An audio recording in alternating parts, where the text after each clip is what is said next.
ఎవరిని ఉద్దేశించి మాట్లాడుతున్నాడో స్పష్టత లేదు. ఏ అంశం ఉద్దేశించి మాట్లాడుతున్నాడో స్పష్టత లేదు. ఏ సంఘటన గురించి చెప్తున్నాడో తెలియదు.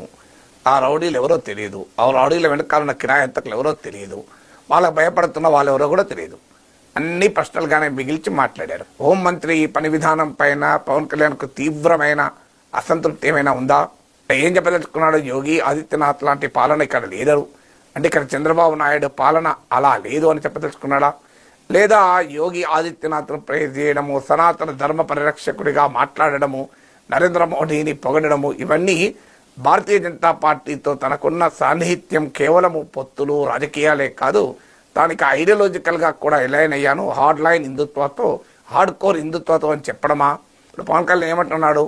రౌడీల సంగతి తేల్చండి చెవుల్లో చెప్తున్నాడు. సార్ వాళ్ళు చంపేస్తారు అది ఇదని.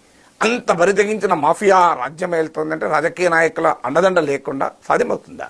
అంటే ఒక రకంగా క్రిమినల్ మాఫియా రాజ్యం వెళుతుంది అని పవన్ కళ్యాణ్ విమర్శ.